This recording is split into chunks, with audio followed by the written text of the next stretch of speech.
नमस्कार दोस्तों, मेरा नाम अजनेश यादव है। आज से हम आप लोगों को मैथ पढ़ाएंगे और मैथ में एक महत्वपूर्ण टॉपिक देखेंगे, अनुपात समानुपात। कौन सा टॉपिक देखेंगे? अनुपात समानुपात। पहले देखेंगे कि ये अनुपात क्या होता है और उसके बाद देखेंगे ये समानुपात क्या होता है।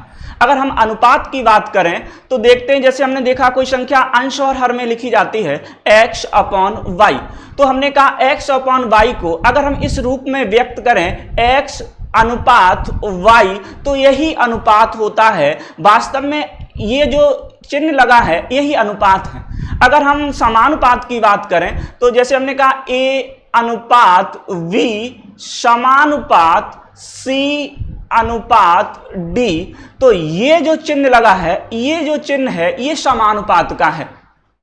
अगर हम इसमें समानुपात का संबंध देखें तो हमने कहा a d, क्या a और d मतलब जो दूर वाले हैं ये बराबर होते हैं पास वाले के, तो AD बराबर होगा V और C के।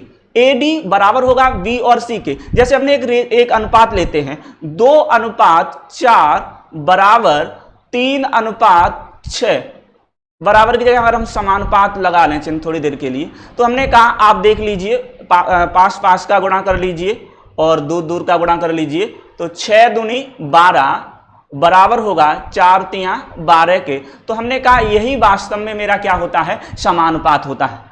अब देखेंगे ये वास्तव में अनुपात का बेसिक कॉन्सेप्ट क्या होता है। अगर हम देखेंगे कि अनुपात हम किस चीज का ज्ञात कर सकते हैं। अगर मैं एक सवाल आप लोगों से पूछूं, क्या अनुपात हम महिलाओं और पुरुषों का ज्ञात कर सकते हैं? नहीं, कभी नहीं ज्ञात कर सकते।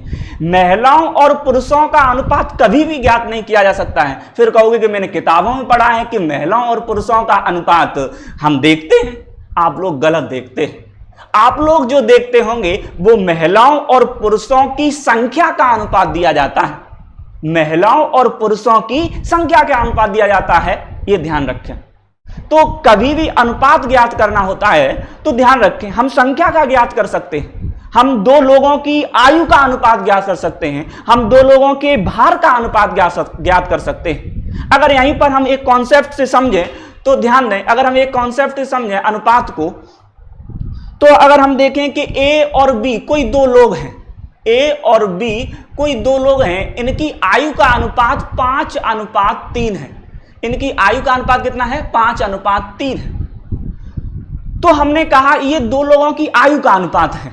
क्या वास्तव में ये अनुपात है? रियल अनुपात है? नहीं, ये काल्पनिक अनुपात है। A का मान जो है 5 यूनिट है और B की जो आयु है वो 3 यूनिट है।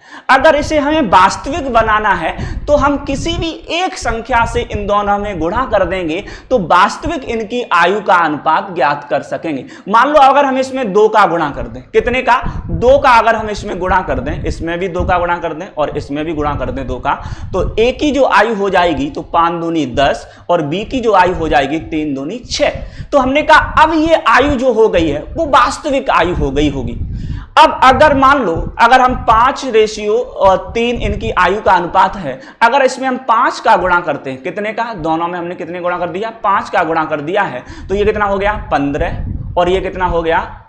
25 और ये 15। तो हमने कहा A की जो आयु है वो कितने वर्ष है? 25 वर्ष है। B की आयु कितनी वर्ष है? वो 15 वर्ष है। तो हमने कहा कि जो आप किताबों में पढ़ते होंगे, जैसे मानते हैं कि माना A की आयु बराबर 5x, B की आयु बराबर 3x, तो वो x जो होती है वो एक मान होता है जो हमने अभी 5 का 2 का ये गुणा किया है, ये वास्तव में वही ये x का मान होता है। जो x का मान होगा वो वास्तविक आयु निर्धारित करेगा। आयु हमने कहा कि अनुपात किसी का भी हो सकता है, चाहे भार का हो, किसी भी चीज का अनुपात ज्ञात हो सकता है, ये ध्यान रखें।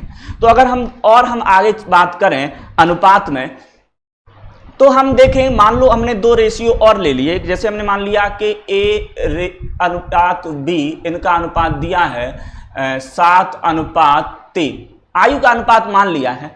और अगर हम कहें इन दोनों की कुल आयु का अनुपात हमने मान लिया 100 है, इनकी कुल आयु का योग हमने ये क्या लिख दिया है? इनका योग दिया है।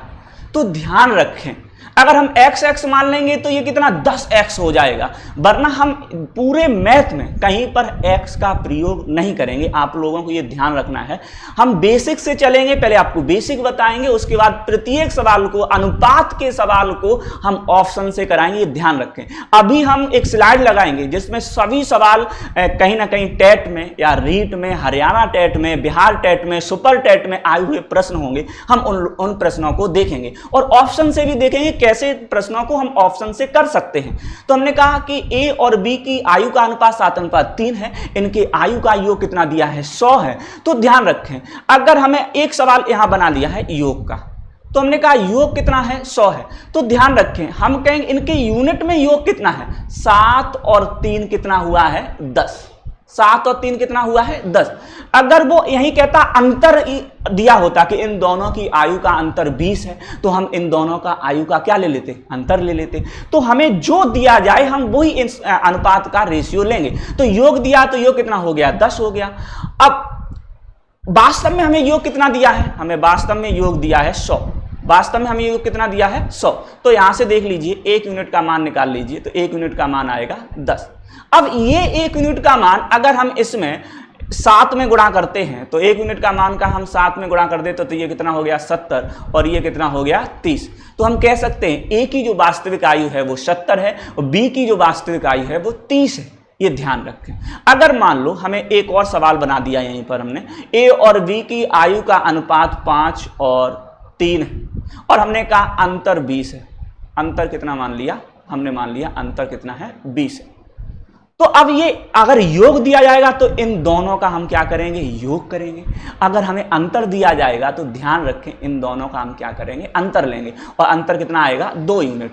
तो 2 यूनिट बराबर हम कितना कर देंगे 20। 1 यूनिट का मान अगर हम यहाँ से निकालेंगे तो कितना आएगा 10 और 1 यूनिट का मान जो आता है वो हम इसमें गुणा कर देते हैं। तो इसका कितना आ गया है 50 और इसका कितना आ गया है 30। तो ये वास्तविक आयु हो गई ए और बी की। तो आपको ये ध्यान रखना है कि 2 व्यक्ति हो सकते हैं, कुछ भी हो सकता है, इनके भार का अनुपात दिया जा सकता है, आयु का अनुपात दिया जा सकता है, फिर उनका एक ना एक आपको क्लू जरूर दिया जाएगा। योग दिया जाएगा तो आप योग के बराबर कर देंगे, अंतर दिया जाएगा तो आप अंतर के बराबर कर देंगे। हाँ, एक बात और आप लोगों को ध्यान देना है, अगर मान लो हमने कहा कि ए और बी की आयु का अनुपात दिया है मान लो 5:2 और हमने कहा इनका गुणनफल जो दिया है वो मान लो दिया है 28, इनका गुणनफल कितना दिया है 28 दिया है। तो ये बात ध्यान रखना है, गुणनफल में ऐसी गलती कभी मत करना कि 5 दूनी 10 गुणा कर दिया 10 यूनिट बराबर 28, यह गलत हो जाएगा। जब भी गुणनफल की रेशियो में बात आए तो आप हमेशा ध्यान रखना है आपको यहाँ पर x मानना है, यहाँ पर भी हमें क्या मानना है x मानना है, क्योंकि वास्तव में जब हम इसका मल्टीप्लाई करेंगे तो ये वास्तविक संख्याएं बनेंगी। गुणनफल में x और x गुणा होके क्या हो जाती हैं, x स्क्वायर हो जाती हैं। तो ये 5 दूनी कितना हो जाएगा 10 और x स्क्वायर, और ये गुणनफल हमने कितना दिया था 28, तो x स्क्वायर बराबर हो जाएगा 28/10। अब यहाँ से हम x का मान आप लोग ज्ञात कर सकते हैं। तो गुणनफल में बात ध्यान रखनी है। तो हमने आप लोगों को आसान भाषा में यही समझाया है कि 2 अनुपात दिया जाए a और b का तो वो भी ध्यान रखना है, योग दिया जाए तो योग के बराबर करेंगे, अंतर दिया जाए तो अंतर के बराबर करेंगे। गुणा में आप लोगों को ध्यान रखना है, गुणा में आपको जो रेशियो दिया जाए हम उसमें x मानेंगे तब गुणा करेंगे। वो x स्क्वायर आप लोग बहुत जल्दी ये कर जाते हो 5 दूनी 10 10 के बराबर कर देंगे, बिल्कुल गया है, गलत है। अब आगे चलते हैं, हम इसमें और चीज़ों को देखते हैं। अगर अनुपात में एक और आता है वर्गानुपात। क्या आता है वर्गानुपात, एक होता है वर्गमूलानुपात। वर्गानुपात बहुत सरल है, जैसे हमने कहा 2:3 का वर्गानुपात ज्ञात कीजिए, तो हम कहेंगे 2 का हो जाएगा 4, 3 का हो जाएगा 9। अब बस वर्गानुपात का मतलब ये होता है इनका दोनों का क्या कर दीजिए, वर्ग कर दीजिए। और ले लीजिए, हमने 4 और 5 का ले लेते, इनका वर्गानुपात ज्ञात कीजिए, तो हमने कहा 4 का वर्ग हो जाएगा 16, 5 का वर्ग हो जाएगा 25। इतना समझ में आ गया। आगे चलते हैं, वर्गमूलानुपात, इसको भी देखते हैं। वर्गमूलानुपात में जैसे हम एक सवाल बना देते हैं, हमने कहा 4:9 का वर्गमूलानुपात बताइए। तो जब वर्गमूलानुपात मतलब वर्गमूल ले लेना है तो इसका भी वर्गमूल ले लीजिए, इसका भी वर्गमूल ले लीजिए। हमने कहा 4 का वर्गमूल कितना हो जाएगा 2, 9 का वर्गमूल कितना हो जाएगा 3। तो ये क्या हो जाएगा, वर्गमूला अनुपात। चलो हम एक सवाल और ले लेते हैं, 9 और 16, इसका वर्गमूला अनुपात बताइए। तो हमने कहा अंडर रूट लगा लीजिए, वर्गमूल लगा लीजिए, तो इसका वर्गमूल ले लीजिए, कितना आ जाएगा 3, और इसका कितना आ जाएगा 4। तो ये है कॉन्सेप्ट वर्गानुपात और वर्गमूलानुपात। और आगे देखते हैं, इसमें कई और आते हैं। व्युत्क्रमानुपाती अनुपात, ये बहुत ही महत्वपूर्ण है। व्युत्क्रमानुपाती अनुपात, ये ध्यान रखना है। जैसे हमने कहा, एक सवाल लेते हैं, बहुत महत्वपूर्ण सवाल भी ऐसे सामान्यतः पूछ लिया जाता है। ये हम बोलें कि 5 और 7 का व्युत्क्रमानुपाती अनुपात बताओ, अपोजिट। 2 तरीके होते हैं, आपको फिर हम ट्रिक भी इसकी बता देंगे। आप पहले देखिए, व्युत्क्रमान मतलब 1/5 और इसका करेंगे तो 1/7। अगर हम देखेंगे इसका एलसीएम कितना होगा, 7 पंजे 35। अब 5 का भाग दीजिए, 5 सत्ते 35, 7 पंजे 35। तो इसका व्युत्क्रमानुपाती जो अनुपात आया है वो कितना आया है, 7:5। कितना आया है, 7:5। तो आपने देखा है कि एक दूसरे के क्या आ रहे हैं, अपोजिट आ रहे हैं। तो ध्यान रखना है, जब भी व्युत्क्रमानुपाती अनुपात पूछा जाए तो आपको दोनों को एक दूसरे के अपोजिट लिख देना है, वही होता है व्युत्क्रमानुपाती अनुपात। जैसे हम दूसरा सवाल और ले लेते हैं।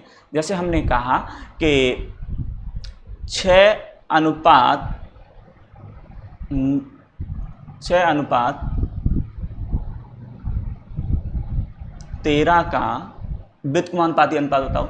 तो कोई बात नहीं, आप डायरेक्ट 13 को इधर लिख दीजिए और 6 को इधर लिख लीजिए। तो ये क्या हो गया, व्युत्क्रमानुपाती अनुपात हो गया। ये ध्यान रखें।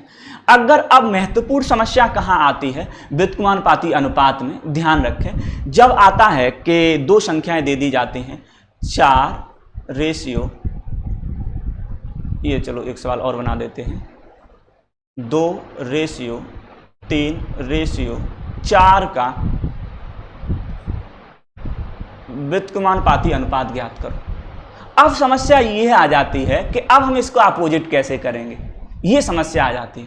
तो हमने कहा पहले तरीके से देखेंगे, फिर हम इसकी भी ट्रिक आप लोगों को बता देंगे। पहले हम देखेंगे 1/2 व्युत्क्रमानुपाती पूछा है, 1/3 और 1/4। 1/4। अब देखते हैं एलसीएम कितना आ जाएगा, 12, 6, 4 और 3। तो ये क्या निकल के आ गया है, व्युत्क्रमानुपाती अनुपात। अब हम इसकी ट्रिक देखते हैं। अभी हमने लिया था कौन सा, यही सवाल हम दोबारा लेते हैं, फिर हम ट्रिक से देखते हैं, 2:3:4 का। तो ध्यान रखना है, जब हम इसका व्युत्क्रमानुपाती ज्ञात करेंगे तो हमने कहा कि ABC हम अगर इसको मान लें, A, B और C, तो हमने कहा जिसका हमें मान निकालना, जैसे हमने कहा ये A है और ये B है और ये C है, तो हमने कहा जिसका मान निकालना है उसको छुपा लीजिए, बाकी से इसका क्या कर दीजिए, गुणा कर दीजिए। तो हमने कहा हमें किसका मान निकालना है, हमें A का मान निकालना है, तो इसको थोड़ी देर के लिए क्या कर लीजिए, छुपा लीजिए। इन दोनों का क्या कर दीजिए, गुणा कर दीजिए, 4×3 = 12। अब हमें किसका मान निकालना है, B का मान निकालना है, तो इसको छुपा लीजिए, इन दोनों गुणा कर दीजिए, 4×2 = 8। अब हमें C का मान निकालना है, तो C को छुपा दीजिए, शेष बचे का क्या कर दीजिए, गुणा कर दीजिए, 3×2 = 6। अभी ये वास्तव में मेरा सरल अनुपात नहीं है, सही अनुपात नहीं है। जब तक कटे तब तक इसे काटते रहो, तब मेरा वास्तविक अनुपात आएगा। अभी देखो ये 2 से कट रहा है, 2×6 = 12, 2×4 = 8, 2×3 = 6। तो ये क्या अनुपात आया, 6:4:3। आप इस अनुपात को देख लीजिए, आप इस भी अनुपात को देख लीजिए, समान आया होगा। तो व्युत्क्रमानुपाती अनुपात में ये ट्रिक ध्यान रखना है, जिसका मान निकालना है उसको छुपा लीजिए, शेष बचे पदों का क्या कर दीजिए, गुणा कर दीजिए। चलो एक एग्जाम्पल हम और ले लेते हैं। जैसे हम यहाँ बना देते हैं, छोटी जगह है, अब यहाँ बता देते हैं। देखिए 3, 5, 7 ले लेते हैं। इनका अनुपात ज्ञात करना है, A, B और C। अब हम देखते हैं हमें A का मान निकालना है, तो हमने कहा इसको छुपा लीजिए, 7×5 = 35। हमें B का मान निकालना है, तो इसको छुपा लीजिए, 7×3 = 21। हमें C का अनुपात निकालना है, इसको छुपा लीजिए, 5×3 = 15। अब देख लीजिए क्या कट रहे हैं, 3 से कट रहा है, नहीं कट रहा है। तो ये ध्यान रखें, अब ये मेरा वास्तविक अनुपात हो गया, ये व्युत्क्रमानुपाती अनुपात होता है।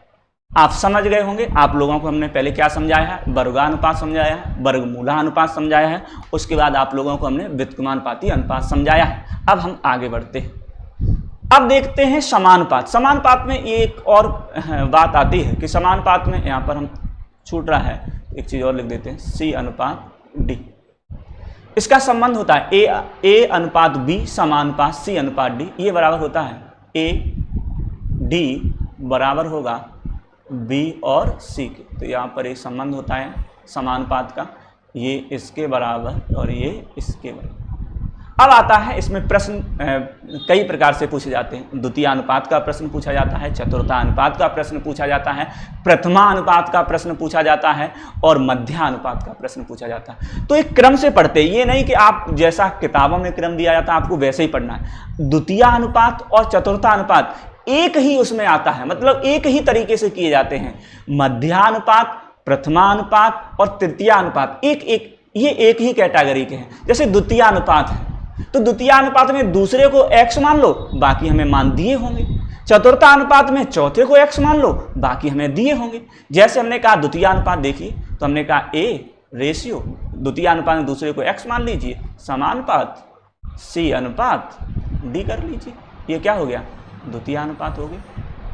जैसे हमें तीन संख्या दी जाएंगी, 3, 4, 9 का द्वितीयानुपात ज्ञात कीजिए। तो ठीक है, तो हमने कहा पहले तो 3, दूसरे को तो हमने x मान लिया, समानुपात 4 D। हमने कहा अब वही अन, 5 का 5, दूर का दूर, तो 4x बराबर 9 तियो 27, x बराबर 27 बटे 4। अब इसे आप काट लेना। अब आते हैं चतुर्थानुपात में। चतुर्थानुपात को भी हमें ऐसे ही करना है, जैसे हमने कहा इसमें क्या होगा, तो A अनुपात B समानुपात C अनुपात D। चतुर्थानुपात है, हमें अब यहाँ पर हमें क्या मानना है, x मानना है। तो जैसे हमने कोई एक सवाल दे दिया है, जैसे हमने कहा 4, 9, 12 का चतुर्थानुपात ज्ञात कीजिए। तो हमने कहा 4 अनुपात 9 समानुपात 12 अनुपात चतुर्था को आप क्या मान लीजिए, x मान लीजिए, 5 का 5 गुणा, दूर का दूर गुणा। तो आप 4x बराबर 12 इंटू 9, 4 से काट दीजिए, 4 तियो 12, x का मान क्या हो जाएगा, 9 तियो 27। तो ये होता है चतुर्थानुपात। क्या मेरी पूरी कोशिश आप लोगों को बहुत बेसिक से समझाना है, कोई भी कॉन्सेप्ट नहीं छुटवाने हैं, ये ध्यान रखें। आप हम लोग जो पढ़ा रहे हैं ये ध्यान रखें, कोई भी सब्जेक्ट कोई भी टीचर पढ़ा रहा है ये ध्यान रखें, आपका टेट हो, सुपर टेट हो, आप किसी भी एग्जाम में बैठें आपको हूबहू वैसे ही सवाल फंसेंगे, ये ध्यान रखें। हम कह रहे हैं, हम ये गारंटी ले रहे हैं मैथ में, आप टॉपिक वाइज पढ़िए, आप बेसिक से इन सारी चीज़ों को समझिए। आप ऐसे नहीं हवा में उड़ रहे हैं, मैथ का हुआ है ये डर मत बनाइए, ध्यान रखें। ठीक है, आगे और देखते हैं। चलो आगे तीसरा हम और देखते हैं। तीसरे में अगर हम बात करें तो प्रथमानुपात की बात करें। किसकी अनुपात, प्रथमानुपात। अगर हम इस प्रथमानुपात की बात करते हैं तो ध्यान रखें, प्रथमानुपात का फॉर्मूला होता है A² B। प्रथमानुपात किसी चीज़ का निकालना है तो आप डायरेक्ट फॉर्मूला क्या लगा लेंगे, A² B। जैसे हमने कहा 4 और 8 का प्रथमानुपात बताइए, तो हमने कहा A का मान कितना है 4, B का मान कितना है 8, 4 का स्क्वायर कर दीजिए, 4 का स्क्वायर बटे 8, देख लीजिए 16 बटे 8, 8 दूनी 16, आंसर कितना आ गया 2। ये आ गया प्रथमानुपात। अब आते हैं तृतीयानुपात में। किस पे आते हैं, तृतीयानुपात। इसी तरीके से होता है तृतीयानुपात। इसको देखते हैं, ये होता है V²/A। ये क्या होता है, V²/A। जैसे हमने कहा 8 4 का क्या बताइए, 8 4 का तृतीयानुपात बताइए। तो 4 का स्क्वायर, B का अब की बार B ये है और A ये है, तो A ये है और B ये है। तो अब 4 का स्क्वायर कर दीजिए बटे 8, तो 4 चौक 16 बटे 8, 8 दूनी कितना हो गया 16। तो ये क्या होता है, तृतीयानुपात होता है। एक और होता है, ये चौथा हो गया, एक और होता है मध्यानुपात। इसे हम कहते हैं वितरता अनुपात। इसे हम क्या कहते हैं, वितरता अनुपात या मध्यानुपात। इसको भी देखते हैं। ये होता है अंडर रूट ए बी। ये क्या होता है, अंडर रूट ए बी। जैसे हम कहें 4 और 9 का मध्यानुपात ज्ञात कीजिए, तो हम देखेंगे under root 4 into 9, under root 9 चौक 36, अंडर रूट 6। तो इसका मध्यानुपात कितना हो गया, 6। जैसे कोई भी एग्जाम्पल आप किताब उठा लीजिए, RS अग्रवाल, अगर आप टेट की तैयारी कर रहे हैं तो आप RS अग्रवाल उठा लीजिए, आप इन सभी सवालों को देखेंगे। आप सभी बेसिक से हमने आप लोगों को समझा दिया है, आप इन सवालों को बेसिक से लगाएंगे। ठीक है, ध्यान से इन सवालों को लगाएं। उसके बाद अब आते हैं हम अपनी स्लाइड पे, ये ध्यान रखें। अब जैसे ये सवाल है, इस प्रकार के कई सवाल यूपी टेट, सुपर टेट में पूछे जाते हैं। इससे पहले हम इसमें बेसिक बताना चाहते हैं, ऐसे सवालों को तुम सेकंडों में करोगे ऑप्शन से, ये ध्यान रखें। हम इसको तरीके से नहीं करेंगे, बताएंगे जरूर। इसके 2, 3, 4 जितने भी तरीके होते हैं हम सभी तरीके बताएंगे, लेकिन इन सवालों को तुम ऑप्शन से उड़ाओगे, ये ध्यान रखें। क्योंकि हमारे पास एग्जाम में सब टाइम की कमी होती है, ये ध्यान रखें। आप ऐसे सवालों को हूबहू आप ऑप्शन से हटा दोगे, ये ध्यान रखें। जैसे हमने कोई रेशियो लिया, A अनुपात B का अनुपात दिया है 2:3 और B अनुपात C दिया है 3:5। ध्यान रखें। और आपसे पूछ लिया जाता है A अनुपात B अनुपात C बताइए। इसके कई तरीके हैं करने के, लेकिन आप पहले बेसिक समझिए कि हम ऐसा क्यों करते हैं। हमने देखा इस रेशियो में कॉमन क्या चीज है, हमने देखा कॉमन इसमें जो है वो B कॉमन है। क्या कॉमन है, B कॉमन है। तो ध्यान रखें, जब B कॉमन है तो इसमें भी क्या कॉमन होना चाहिए, B कॉमन होना चाहिए। तो ये सवाल हमने पहले चालाकी चलती इस सवाल में कि हूबहू हमने सवाल इसमें B को क्या कर दिया है, कॉमन कर दिया है। तो जब B कॉमन है तो हमें इसमें कुछ करने की क्या नहीं है, जरूरत नहीं है, ये ध्यान रखें। तो अब इसका रेशियो क्या कहलाएगा, तो 2, B का मान देखो कॉमन है तो आराम से कितना हो जाएगा 3, और इसका मान कितना हो जाएगा 5। तो A ratio B ratio C कितना हो जाएगा 3, 2, 3, 5। ठीक है। अगर अब हम दूसरा सवाल ले लेते हैं, A रेशियो B दिया है 2:3 और B रेशियो C दिया है 4:5। अब यहाँ देखते हैं, अब आपसे पूछ लिया जाए कि आप बताइए A ratio B ratio C बताइए, A ratio B ratio C बताइए। अब इसके कई तरीके, आप लोगों ने एक पढ़ा होगा उल्टी n का तरीका। क्या तरीका, उल्टी n का तरीका, वो हम बाद में बताएंगे। पहले हम बेसिक देखते हैं। हमने क्या कहा कि ये देखो क्या होता है, ये कॉमन होता है। आपको जो तरीका अच्छा लगे आप उसे अप्लाई करना। वैसे इन सवालों में आपको कोई भी तरीका अप्लाई नहीं करना है। अभी हम बताएंगे कि हम ऐसे सवालों को हम ऑप्शन से कैसे करेंगे। थोड़ा धैर्य बनाए रखें, ये कैसे ऑप्शन से करेंगे। हमने कहा यहाँ पर कौन कॉमन है, B कॉमन है। तो ध्यान रखें, ये B का मान यहाँ 3 है, यहाँ B का मान कितना है 4 है। तो ये बात ध्यान अवश्य रखें कि B बराबर होना चाहिए। यहाँ भी जब 3 है तो यहाँ भी 3 हो, या जहाँ 4 है तो यहाँ भी 4 हो। तो जब बराबर नहीं होता तो हम इसे बराबर करेंगे। तो हम कैसे करेंगे, गुणा कर लेंगे। तो हमने कहा इसमें किसका गुणा कर दीजिए, 4 का गुणा कर दीजिए। इसमें कितने गुणा कर दीजिए, 3 का गुणा कर दीजिए। तो हमने कहा ये 4 3 12 हो गया, ये भी 4 3 12 हो गया। अब ये क्या हो गया, बराबर हो गया। अब यहाँ देख लीजिए A रेशियो B बराबर 4 दूनी 8, 4 3 12। B का मान B रेशियो C, ये कितना हो गया 4 3 12 अनुपात 5 3 15। अब यहाँ देख लीजिए कि कितना हो जाएगा, A ratio B ratio C कितना हो जाएगा 8 12 15। तो एक ये तरीका हो गया। आप लोग इसे B को जो कॉमन नहीं होता है उसके बाद बराबर कर लीजिए। उसके बाद एक तरीका और होता है, मैं इधर बता देता हूँ, इधर जगह खाली नहीं है, इधर बता देता हूँ। जैसे हमने कहा ये सवाल मेरा था A रेशियो B बराबर कितना था 2:3 और B रेशियो C बराबर था 4:5। ध्यान रखें ये 5 है, दिखाई नहीं, ठीक है। अब हमने कहा उल्टी n का भी तरीका ये होता है, इसका इसमें गुणा, इसका इसमें गुणा, इसका इसमें गुणा। तो हम जब इसका गुणा करेंगे तो A ratio B ratio C निकल के आएगा। ऊपर देखिए 4 दूनी 8, 4 3 12, और 5 तियो 15 या 3 पंजे 15। तो ये 8 12 15, देखो 8 12 15 आया या नहीं आया। तीसरा तरीका, पहला तरीका ये था, दूसरा तरीका ये था, एक तीसरा तरीका और सबसे अच्छा बताते हैं। मेरी ये आप लोगों से रिक्वेस्ट होगी कि आप इस ऐसे सवालों को हमेशा हम बता रहे उस तरीके से करें। तीनों रेशियो लिख लीजिए, उसके बाद ए रेशियो बी कितना दिया है आप लोगों को, 2:3 दिया, तो 2:3 इसके नीचे लिख लीजिए। अब बी और सी कितना दिया है, 4 और 5 दिया है, तो आप 4 और 5 लिख लीजिए। अब यहाँ पर ऐसे कर दीजिए ध्यान से। अब ये देखें कि बी के जो खाली जगह बची है, एक बी के सामने की खाली जगह बची है और नीचे भी यहाँ देखिए बी के सामने की खाली जगह बची है ये, और एक खाली जगह बची है ये। तो ध्यान रखें, आप लोगों ने गांव में देखा होगा कि खाली प्लॉट होता है तो जिसके सामने घर होता है वही उस प्लॉट का इस्तेमाल करता है। तो जैसे अब बी के सामने खाली प्लॉट है तो अब कौन इस्तेमाल करेगा, बी करेगा। यहाँ भी देखो बी के, यहाँ भी नीचे साइड देखो बी के सामने खाली प्लॉट, तो बी इस्तेमाल करेगा। तो यहाँ भी देखिए, तो बी के सामने खाली प्लॉट है तो यहाँ क्या लिख दीजिए, 3 भर दीजिए। यहाँ भी देखो 4 के सामने का खाली प्लॉट है, तो ध्यान रखिए, सॉरी, तो यहाँ भी देखिए यहाँ भी खाली प्लॉट है तो यहाँ क्या रख दीजिए, 4 रख दीजिए। अब इसका अब आपस में क्या कर दीजिए, गुणा कर दीजिए। 4 दूनी 8, 4 तियो 12, 5 तियो 15।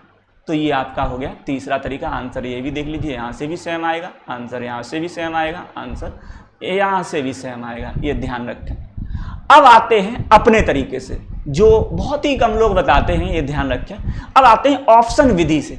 आप लोगों को हमने कहा है कि मैथ में हम ये तुम्हें गारंटी देते हैं कि एलसीएम हो गया और एलसीएम एचसीएफ हो गया, संख्याओं के आधारित सवाल हो गए, इनको हम 90% आपको ऑप्शन से कराएंगे, ये ध्यान रखें। अब हमने कहा है कोई भी, जैसे हमने कहा कि ए रेशियो बी दिया है 2:3, तो ध्यान रखें ये रेशियो इस संख्या में आप किसी संख्या का गुणा कर देना, चाहे आप 5 का करना, 6 का करना, कुछ भी परिवर्तन करना, ये ध्यान रखना है इनका रेशियो हमेशा हर टाइम क्या रहता है, सेम रहता है। इनका रेशियो क्या रहेगा, हमेशा सेम रहेगा। जैसे हमने कहा इसमें अगर हम 2 का गुणा कर देते हैं तो 5 दूनी कितना हो जाएगा, 10, 3 दूनी कितना हो जाएगा, 6। तो अब 10 रेशियो 6 है। अब तुम्हें दिखने में तो 10 रेशियो 6 लग रहा है, वास्तव में ये 2 और 3 ही है। वास्तव में कितना है, 2 और 3। देखिए काट दीजिए, 2 से काट दीजिए, 2 पंजे 10, किससे गुणा किया था, सॉरी 5 से, चलो हम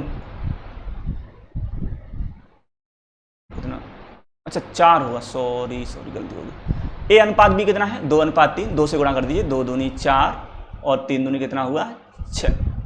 अब देख लीजिए वास्तव में ये रेशियो वही है, 2 और ये कितना है, 3, 2:3 है। तो अनुपात में ये ध्यान रखना है, जो रेशियो दिया जाता है, वास्तविक जो रेशियो होता है वही रेशियो होता है, ये कभी नहीं बदलता, ये ध्यान रखें। अब जैसे ये सवाल आया हुआ है, ए अनुपात बी बराबर कितना है, और कलर नहीं चल रहा है यहाँ पर, चलो हम कलर थोड़ा चेंज कर लेते हैं, 1 सेकेंड,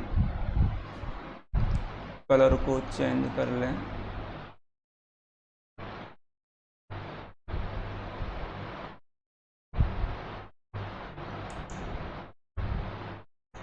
एक सेकेंड,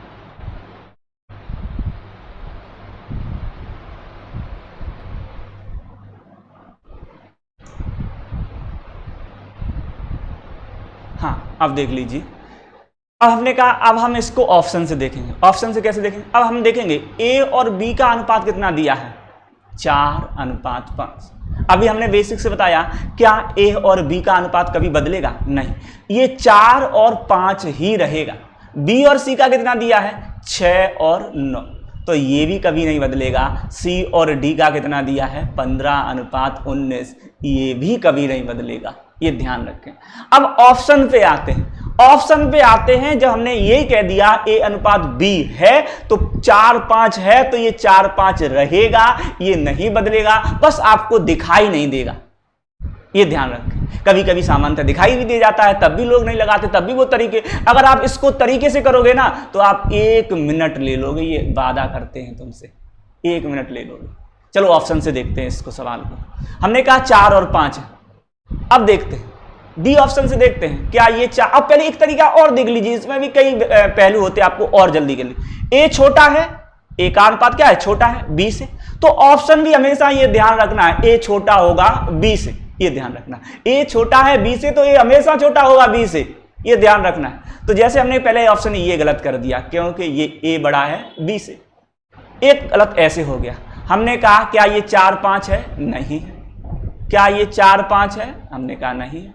एक ही ऑप्शन बचता है ये वाला, देख लीजिए 2 से काट दीजिए, 2 चौकू 8, 2 पंजे 10। तो ये कितना है, 4 और 5। अब कुछ कहेंगे मास्टर अब 2 में हो जाए तो हम किसको चेक करेंगे, बी और सी को। बी और सी कितना है, 6 और 9। वास्तव में ये 6 9 नहीं है, देखो 3 से काट दो, 3 दूनी 6 और 3 त्रिक 9। ये कितना है, 2 और 3, तो इसे काट दीजिए 5 से, 5 दूनी 10 और 5 तियो 15। तो देखिए कितना है, 2 और 3 ही है। तो ये बेसिक से ये ध्यान रखना है, ऐसे सवालों को कभी भी आपको इस तरीके से एन या एम से करोगे तो कभी कर ही नहीं पाओगे एन से, ये ध्यान रखना। आपको या बराबर करके करना पड़ेगा या प्लॉटिंग वाले मेथड से करना पड़ेगा, ये ध्यान रखें। तो आपको हमने ऑप्शन से बता दिया, ऐसे सवालों को हमेशा कैसे करना है, ऑप्शन से करना है। आगे बढ़ते हैं। अब जैसे ही कभी कभी ऐसे भी सवाल पूछ लिए जाते हैं, ये उत्तराखंड टेट में आया हुआ प्रश्न है कि P रेशियो Q बराबर दिया है 5:8, Q रेशियो R बराबर दिया है 12:7, R रेशियो S बराबर दिया है 14:15। तो P और S का पूछ लिया, यहाँ सभी का नहीं पूछा। अब कहोगे तो इसे तो मास्टर तुम्हें करना पड़ेगा। हमने कहा हमें इसे भी नहीं करना पड़ेगा, इसका भी एक बहुत अच्छा तरीका होता है। आप इस तरीके को सीख जाएंगे तो ध्यान रखना आपका दिल खुश हो जाएगा। ये शॉर्ट में पूछ लेता है। आप लोग एक बात बताएं हमें, जैसे हमने कहा A/B, जैसे हमने कोई कहा A ratio B ratio C ratio D। अगर हम इसको देखें, इसको हम कैसे लिख सकते हैं, A/B, इसको हम क्या लिख सकते हैं, C/D। और आगे दिया हो तो आप आगे भी लिख सकते हैं, तो इसको हम लिख सकते हैं A/B, और जैसे हमने और B/C, इसको लिख सकते हैं C/D। हमने इसी रेशियो को इस वे में लिखा है जैसे हम लिखते हैं। हमने कहा इसी का ये रूप होता है, इसी का ये रूप होता है। हमने देखा यहाँ से B से B कट जाता है, C से C कट जाता है। अब बचा क्या, अब आपके पास A बचा है और D बचा है। तो A/D इसका यही आंसर होता है। जैसे मान लो PQR में ये प्रश्न दिया गया है तो कोई दिक्कत नहीं है। जैसे हमने P रेशियो Q, उसके बाद दिया है Q रेशियो R, उसके बाद दिया है R रेशियो S। अब देखो P/Q लिखेंगे, रेशियो Q/R लिखेंगे, रेशियो R/S लिखेंगे। तो हमने कहा Q से Q कटा, R से R कटा, बचा क्या, P/S। तो यही मेरा आंसर होगा। अब सवाल को देखते हैं। 5:8, P/Q का 5:8, अब क्या लिख दीजिए 5/8 इंटू QR का कितना है 12/7 इंटू RS का कितना है 14 इंटू 15। 7 दूनी 14 काट दीजिए, 5 तियो 15 काट दीजिए, 3 चौकू 12 काट दीजिए, 4 दूनी 8 काट दीजिए, 2 से 2 काट दीजिए। तो ये अनुपात आ जाएगा 1/1। संपूर्ण कट गया ये, तो इसका आंसर क्या हो जाएगा 1/1। ये इसका क्या हो जाएगा, आंसर हो जाएगा। तो हमने कहा इसको भी तरीके से नहीं करेंगे, आप लगे डले हो तरीके से कर रहे हो। हमने कहा सभी के शॉर्टकट होते हैं, आप बेसिक समझिए। आपको पहले हमने बेसिक बताया, तब हमने बताया कि कैसे इसको हम जल्दी कर सकते हैं, सेकंडों में कर सकते हैं। आप इन चीज़ों को सीखिए और लगाइए। अब मैं वादा करता हूँ आपके प्रत्येक प्रश्न हम उठा के वही प्रश्न लेके आए हैं जो एग्जाम में आए हुए, ये ध्यान रखें। आगे देखते हैं और प्रश्नों को। जैसे ये प्रश्न है एक, x रेशियो y बराबर 3:4। जब आपको रेशियो में दिया जाए और ऐसे मान पूछ लिया जाए तो डायरेक्टली आप ध्यान रखना है, x का मान दिया गया है 3, y का मान दिया गया है 4। तो आप x का मान इसमें रख दीजिए 2 इंटू x का मान दिया है 3 प्लस 3 इंटू y का मान दिया है कितना 4 बटे 3 इंटू x का मान दिया है 3 प्लस 4 इंटू y का मान दिया है 4। देख लीजिए 3 दूनी 6 प्लस 4 तियो 12 बटे 3 त्रिक 9 प्लस 4 चौकू 16। 12 6 हो गए 18 बटे 16 9 हो गए 25। तो आंसर क्या आ गया 18/25। ठीक है, तो आपको सीधे तौर पे इसमें कुछ था नहीं इस सवाल में, x और y के रेशियो दिया था, आपको x और y का सीधा मान रखना था और आपको आंसर निकाल लेना था। आगे देखते हैं। ये सवाल देखिए काफ़ी अच्छा है, ये यूपी टेट जूनियर में आया हुआ है। सामान्यतः हमने ज़्यादातर वही प्रश्न उठाए हैं या जूनियर में आए हुए हैं या रीट में आए हुए हैं या किसी न किसी टेट के एग्जाम में आए हैं, ये ध्यान रखना है आप लोगों को। तो हमने कहा b माइनस ए, इस सवाल को देखते हैं। b माइनस ए का मतलब गुणा होता है 30% बराबर a प्लस b का 18%, ये सवाल दिया है आपको। तो a रेशियो b पूछा गया है, कितना दिया है, a रेशियो b पूछा गया है। तो इस भी प्रश्न में कुछ नहीं होता, कुछ लोग परसेंटेज उठाएंगे नीचे 100 लाएंगे, जरूर नहीं होता। जब ये बराबर का चिन्ह लगा हो ना तो आप लोग परसेंटेज को पहले ही काट दिया करो, परसेंटेज का मामला काट दिया करो। और अगर बराबर का चिन्ह लगा है तो इधर से और इधर से जो कट रहा उसे काट लीजिए। जैसे हमने कहा 6 से काट लीजिए, 6 पंजे 30 और 6 तियां 18। अब देख लीजिए 5b, इसका अंदर गुणा कर दीजिए, 5b माइनस 5a बराबर होगा 3a प्लस 3b।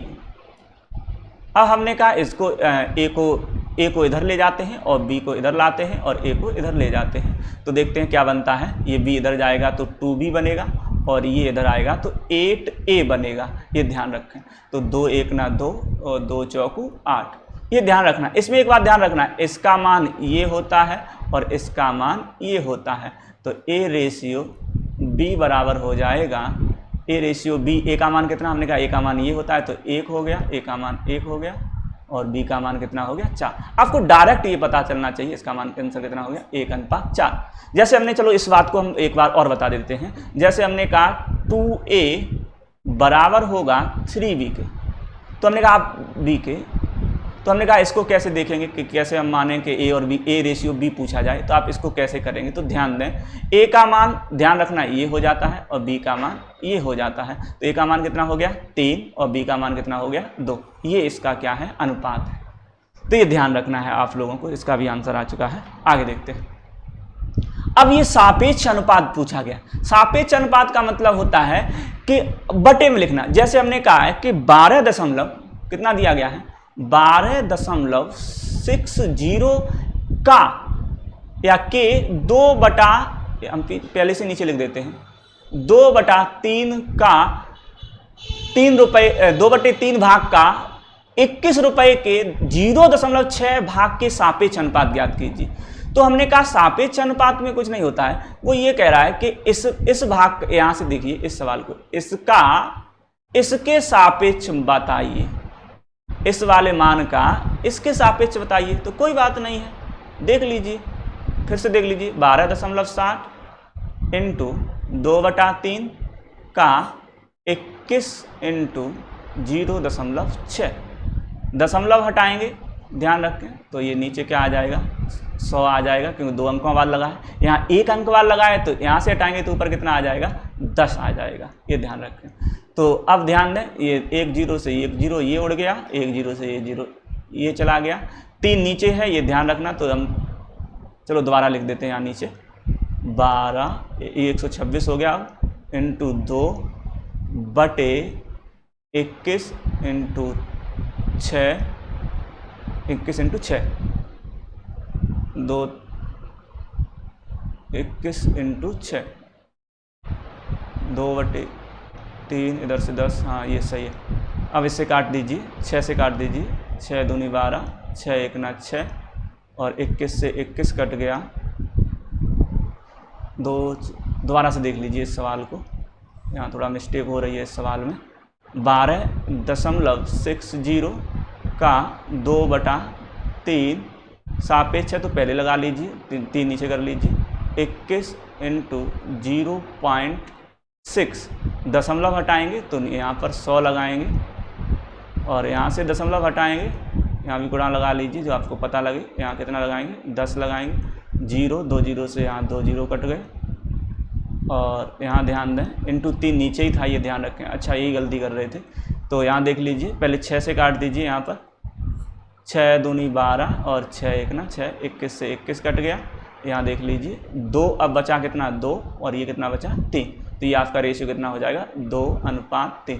तो ये ऑप्शन सही हो गया, बस कुछ नहीं था, इसके सापेक्ष इसका मान ज्ञात करना था।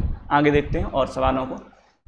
यदि एक संख्या का आधा दूसरी संख्या के 0.07 के बराबर है तो उसका अनुपात क्या होगा। तो हमने कहा कोई संख्या हमने कोई मान ली x, नीचे करते हैं, कोई संख्या हमने क्या मान ली x, इसका क्या आधा। जैसे सवाल बोले आप वैसे करते जाएं, कभी सवाल गलत नहीं करेंगे। तो कोई संख्या हमने क्या मान ली x, इसका क्या आधा।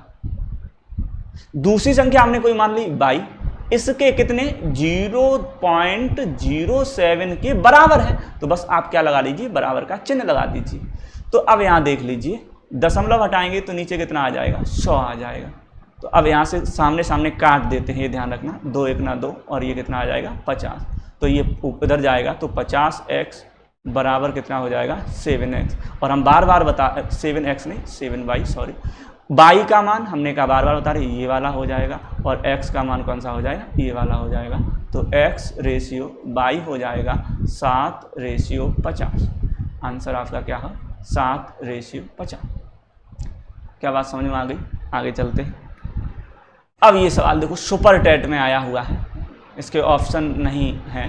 a/b दिया है 3:4 और b/c दिया है 6:7 और आपसे क्या पूछ लिया है a/b/c।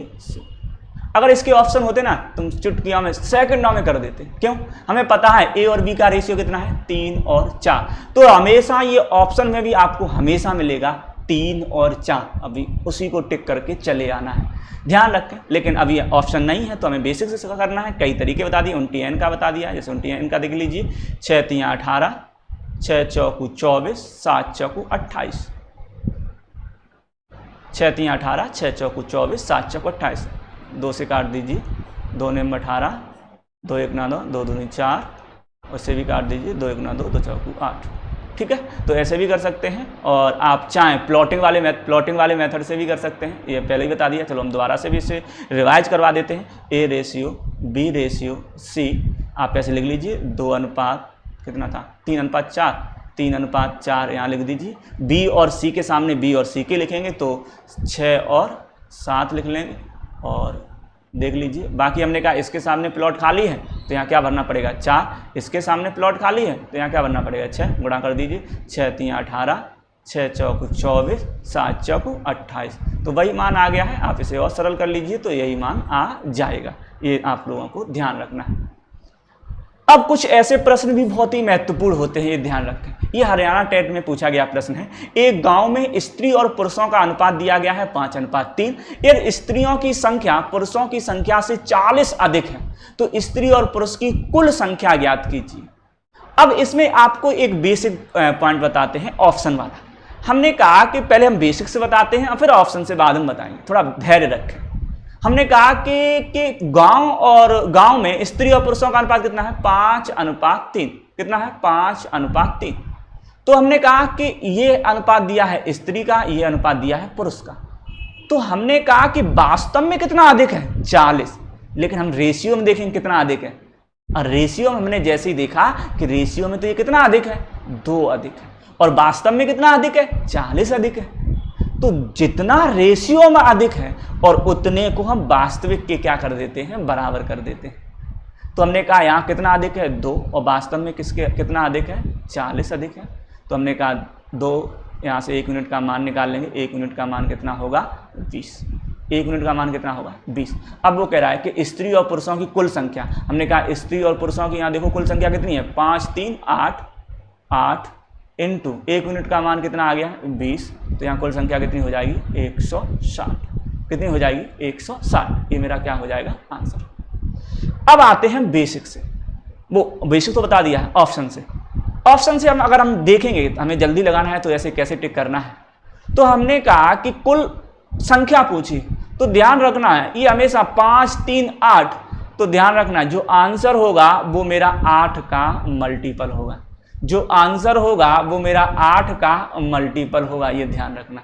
अब इनमें देख लीजिए कौन सा ऑप्शन 8 का मल्टीपल है, तो हमें ये दिखाई दे रहा है कि ये किसका मल्टीपल है, 8 का भी मल्टीपल है। ये देखो ऑप्शन नहीं होगा, आप चेक कर लीजिए, ये ऑप्शन क्या 8 का मल्टीपल नहीं है, इसलिए ये आंसर नहीं होगा। बस 8 के मल्टीपल से हमें चेक करना है। हम ये नहीं कहते कि सवाल में ऑप्शन दो भी ऐसे हो सकते हैं जो 8 के मल्टीपल में हो, 3 भी हो सकते हैं, 4 भी हो सकते हैं, कभी कभी ऐसा होता है कि एक ही होता है, ये ध्यान रखें। तो ऐसे सवालों को ऑप्शन से भी देख सकते हैं और हम तरीके से करा ही रहे हैं, बेसिक से तो करा ही रहे हैं। ये सवाल देख लीजिए, हमने कहा कि इसमें 210 रुपये में राम और श्याम में 7:3 के अनुपात में बांटे गए हैं, दोनों द्वारा प्राप्त धन क्रम से होंगे।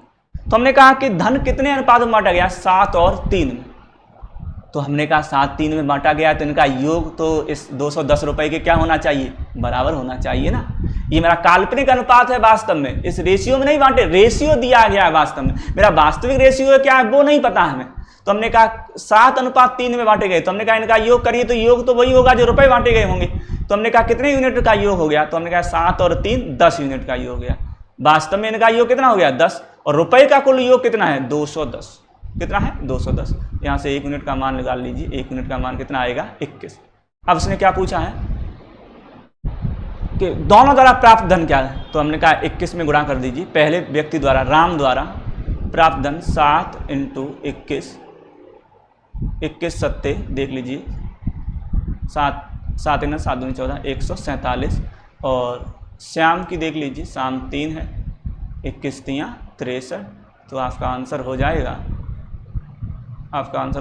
147 और 63, ये ध्यान रखें। तो हमने कहा 7 और 3 है। अब ये भी ध्यान रखना है कि अलग अलग पूछा गया है, तो ये वाला जो संख्या है 7 की मल्टीपल पहली वाली, ये देखो 7 का मल्टीपल होना चाहिए राम का धन, और श्याम का धन कितने का मल्टीपल होना चाहिए, 3 के मल्टीपल ऑप्शन में भी होना चाहिए। आप ऑप्शन से भी लगा सकते हैं, कभी कभी मिल सकते हैं ऑप्शन, कभी कभी नहीं भी मिलेंगे, ये ध्यान रखना है। आगे देखते हैं, किसी शहर में पुरुषों और महिलाओं की जनसंख्या में अनुपात 12:13 हो, तो जनसंख्या में महिलाओं का अनुपात ज्ञात कीजिए।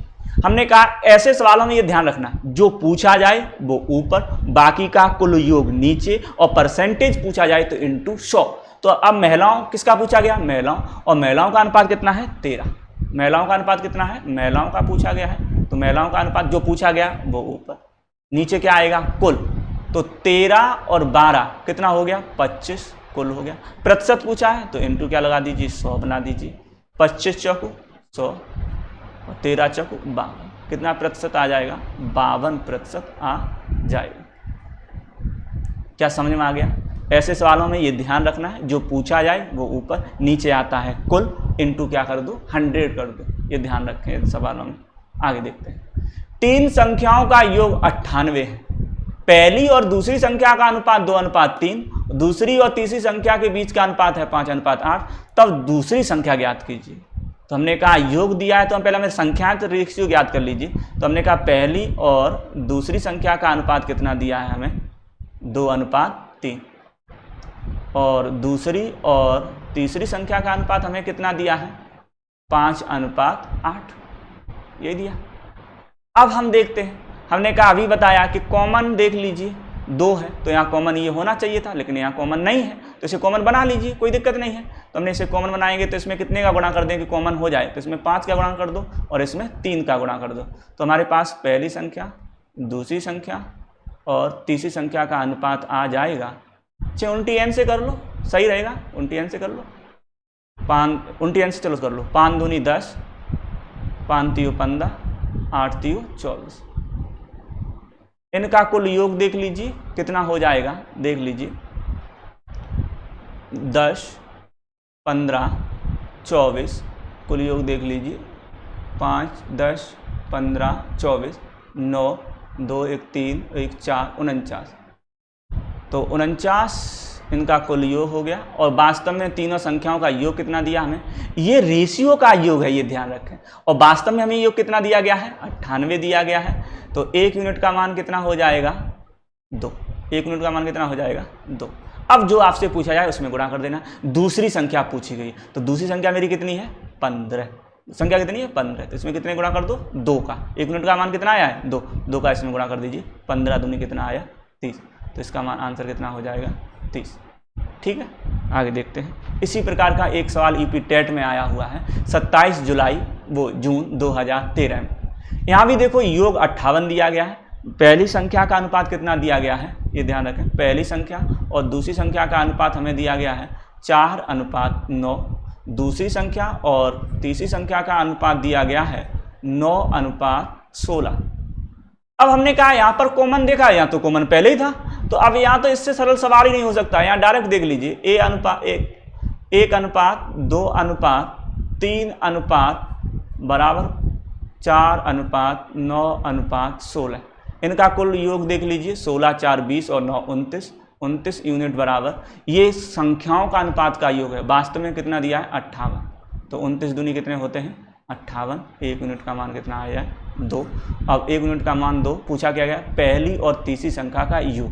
अब पहले ही यहाँ कर लीजिए, पहली और तीसरी संख्या का योग, तीसरी और पहली संख्या का योग यहाँ पहले ही कर लीजिए। ऐसा नहीं कि पहले इसमें गुणा करो तब कर लो, कैसे भी कर लो, इनका आपको जल्दी करना है। तो 16 4 कितना हो गया 20, 1 यूनिट का मान आया 2, तो 20 दूनी कितना हो गया 40। तो इसका आंसर कितना हो जाएगा 40। क्या समझ में आया? उम्मीद करता हूँ आप लोगों को समझ में आ रहा होगा। अब यहाँ देख लीजिए, एक धार्मिक आयोजन में स्त्री और पुरुषों की संख्या का अनुपात 3:2 था। 20 और पुरुषों के आने से अनुपात उलट जाता है, स्त्रियों की संख्या ज्ञात कीजिए। ऐसे टाइपों को हम ध्यान रखना, ऐसे टाइप के प्रश्नों को हम क्रॉस प्रोडक्ट से कराएंगे। ये देखेंगे आगे जब भी क्लास होगी तब हम इससे देखेंगे क्रॉस प्रोडक्ट को। इस पर आधारित जो भी प्रश्न होंगे उन सारे प्रश्नों को करेंगे। सिक्कों पर आधारित कुछ प्रश्न आते हैं, हम उन प्रश्नों को भी देखेंगे। और हमें महत्वपूर्ण प्रश्न लगेंगे कि टेट या सुपर टेट या किसी भी एग्जाम में आने के लायक होंगे, हम उन सारे प्रश्नों को आगे हम कराएंगे। धन्यवाद। जय हिंद, जय भारत।